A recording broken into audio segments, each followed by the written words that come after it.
Hey YouTube, Kira Twig here, bringing you all my Unchained Yu-Gi-Oh deck profile for January 2020. Been wanting to do an Unchained deck profile for a good while now, finally gathered up the stuff for the deck profile, and I just now realized we're actually going to be getting some more support for the deck in the new set coming out at the end of the month, Ignition Assault. So definitely look forward to an update of the deck as well with the new support we get from that set. It's a really interesting deck. The whole focus of the Unchained deck is to use link summoning to have a bunch of different special summon effects and also gain additional effects by destroying your set Unchained spell or traps you have on the field, as well as having the additional effects that those set Unchained spell or traps have on the field as well, along with the destruction effects. So definitely like my take on the deck. I think it definitely has some consistency for a pure Unchained build, but like I said, I can't wait to see what else we have for the deck with Ignition Assault when that set comes out. But let's go ahead and get started with the deck profile. So for the monsters, I run 3 Unchained Soul of Disaster. With this one, it gains 300 attack for each Unchained card in your graveyard. You can use each effect of the following of Unchained Soul of Disaster once per turn.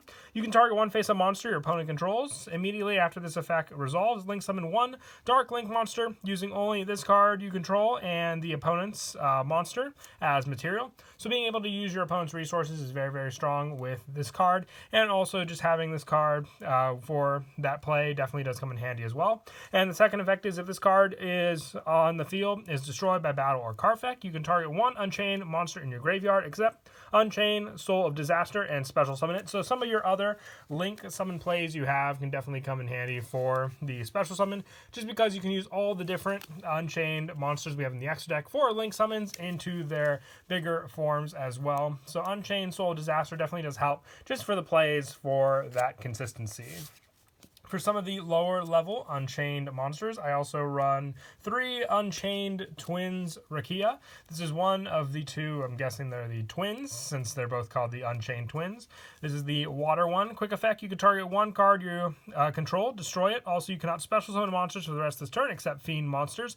If this card on the field is destroyed by card effect, except Unchained Twin Rakia, or by battle, you can special summon 1 Unchained monster from your hand or deck, except Unchained Twins Rakia. You can only use this effect of Unchained Twins Rakia. It really sounds like you say that card a lot in the card effect of this card once per turn. So you have options for Unchained Soul Disaster with this card, or the other Unchained Twin Aruha for this card, which they both work very, very well together. Just being a quick effect also helps being able to destroy some of your other cards and then get their additional effects when they're destroyed by card effects using Rakia's own effect. And I also run 3 Unchained Twins Aruha. With this one, its effect is you can target 1 card you control. You cannot special summon monsters for the rest of this turn, except Fiend monsters, just like Rakia. Also destroy the targeted card, and if you do, special summon this card from your hand. If this card on the field is destroyed by a card effect, except Unchained Twins Aruha, you can, or by battle, you can special summon 1 Unchained monster from your hand or deck, except Unchained Twins Aruha. You can only use this effect of Unchained Twin Aruha once per turn. So each effect is only once per turn, but another good special summon effect to rely on, along with Rakia just having the special summon consistency to get out Soul of Disaster, or just back and forth between Rakia and Aruha to have resources on the field to use as well. And I also run the 1 Tour Guide from the Underworld, just being an easy way to special summon out a level 3 Fiend monster from your hand or deck. So Aruha or Rakia definitely does come in handy with this card. It's at 1 on the ban list. Otherwise, I would definitely run more in the deck for sure. And then just for a little added support for the Fiend monsters, I run 2 Dark Spirit of Malice. When your opponent activates a card or effect, quick effect, you can send this card from your hand or field to the graveyard, then target 1 level 8 Fiend monster in your graveyard, special summon it, but its effects are negated. If a level 8 Fiend monster is sent to your graveyard while this card is in your graveyard, except during the damage step, you can add this card from your to your hand. You can only use each effect of Dark Spirit of Malice once per turn. So level 8 Fiend monster in the deck is Unchained Souls of Disaster, being a level 8 monster that you can use with this deck. Originally was for Dark Necrofear, but I like how the card plays in the deck as well for that effect. And I also run 2 Dark Spirit of Banishment. Along with being a target for a tour guide, it has the other hand effect. If your opponent's monster attacks at the start of damage step, you can send this card from your hand or field to the graveyard, target 1 level 8 fiend monster in your graveyard, special summon it, but its effects are negated. If you do, change the attack target to it and perform damage calculation. If a level 8 fiend monster is sent to your graveyard while this card is in your graveyard, except during the damage step, you can add this card from your hand to your hand. You can only use each effect of Dark Spirit of Banishment once per turn. So both work off the Soul of Disaster, keeping it on the field, negating its effects, but still very, very useful to get a bigger monster out on the field to protect you as well. And plus more targets with Tour Guide when you special summon it out onto the field. And then to finish off the monsters, I just run 3 Ash Blossom, just a good hand trap to have. Most of the other effect monsters in the deck keep the consistency for all your plays that you'll rely on in the deck, while Ash Blossom and Joyous Spring just helps to stop your opponent's plays and just works really well all together, being a hand trap and all. But that's it for the monsters. We'll now move on to the spells. I run 3 Abomination's Prison. You add 1 Unchained card from your deck to your hand. If this card set is destroyed by a card effect, you can special summon 1 Unchained monster from your deck. You can only use each effect of Abomination's Prison once per turn. So you have the search effect, and then if you set this card on the field and destroy it with one of your other Unchained effects, you can then hit the additional special summon for the Unchained monster. So both very, very useful with this card. You can only use each effect once per turn. So if you have 2 prisons in your hand, you can have the one be the search and the other one be the destruction card for the card you searched out from your deck. And I only had the 1, but I have 2 cards to substitute in for it, the Upstart Goblin and the Paw of Desire, whatever you prefer for this, but I want to run 3 Wailing of the Unchained Soul. With this continuous spell, if you link summon an Unchained Link monster, you can target 1 card on the field, destroy it. If this set card is destroyed by a card effect, you can special summon 1 Unchained monster from your deck. You can only use each effect of Wailing of the Unchained Souls once per turn. So the destruction effect definitely does come in handy for this continuous spell, but also just being able to rely on the special summon of an Unchained monster from your deck comes in handy, and it's going to be even better with Ignition Assault when we get more effect monsters. I know we have 1 more effect monster for sure coming out in the new set, so just having more monsters to rely on for the special summon will definitely help with this card for the special summon, just like all the Unchained cards when destroyed by a card effect. But the Link summon, what you do plenty of in this deck for an Unchained Link monster, is an added bonus for sure with the first effect. And I also been a good while since I ran this card, but I run 3 Mystical Space Typhoon. With this, it was my preferred card. Twin Twister seemed more of a cost, and you don't always want to pop 2 cards.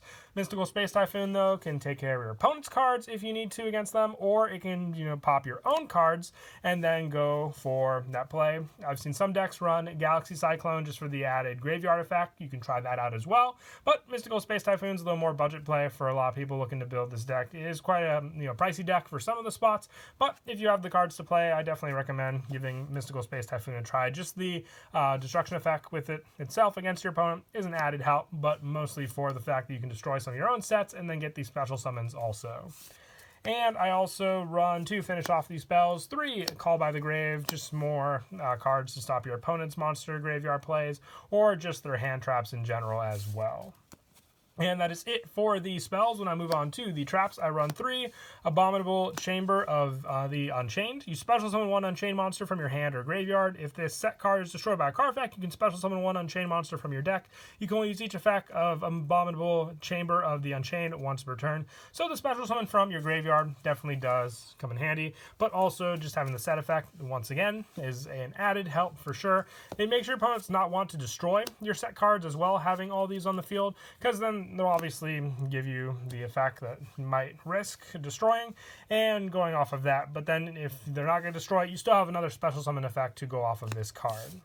And I also run 3 Escape of the Unchained. You target 1 Unchained monster you control and 1 card on the field. Destroy both. If this set card is destroyed by a card effect, you can special summon 1 Unchained monster from your deck. You can only use each effect of Escape of the Unchained once per turn. That's what I love. You have the 2 set option with these cards, and then just the destruction effects as well, giving you the additional destruction off of Escape the Unchained if you have something else set on the field, especially early game if you don't have something to special summon. Just being able to destroy the card and one of your opponent's cards and then go for the Link summon play.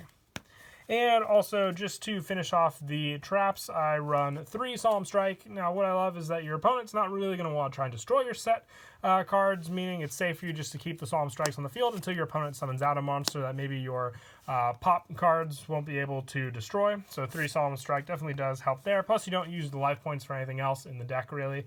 And also, 2 Crackdown to finish off the main deck. You activate by targeting one face-up monster your opponent controls. Take control of that monster. While you control that monster, it cannot attack or activate effects. When that monster leaves the field, destroy this card. So you can even just destroy Crackdown with some of your other cards if need be after you've used the monster. It's an option to go for with the continuous trap also. And that is it for the main deck. We'll now move on to the extra deck. I have 3 Unchained Soul of Anguish. Some of the spots I would bump up for the Unchained Souls in the extra deck, but I'll show which ones I would change for those cards. With Unchained Soul of Anguish, you can target one face-up monster your opponent controls. Immediately after this effect resolves, link summon one Dark Link monster except Unchained Soul of Anguish by using only that opponent's monster and this card you control as a material. If this card on the field is destroyed by battle or card effect, you can target one Fiend monster in your graveyard except Unchained Soul of Anguish, add it to your hand. You can only use each effect of Unchained Soul of Anguish once per turn. You need 2 monsters, including Unchained, so using your opponent's resources definitely is helpful for some of your bigger Link plays in the deck. Some of the other ones I run are Unchained Soul of Rage. I would definitely want to run more of this card. I'll show what other Link monsters I would take out of the extra deck for more spots with this. Just having more link summon options by targeting a face-up special summon monster your opponent controls and having the immediate link summon of a dark link monster going into most of the time the raised link monsters in the deck with this card. Same with Unchained Abomination, which is the link 4. 2 spots I would fill in for these cards, potentially even a 3rd Soul of Rage for all the potential monster slots for the Unchained monsters.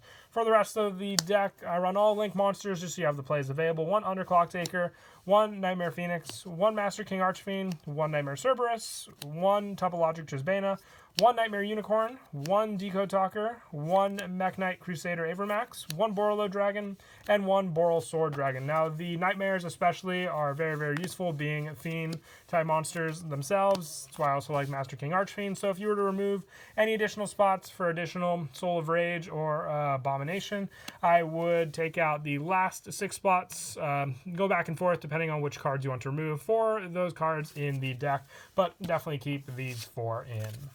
But that is it for the deck profile. I hope you all enjoyed the video. Until next time, please don't forget to leave a like and subscribe. And Kira Twig out.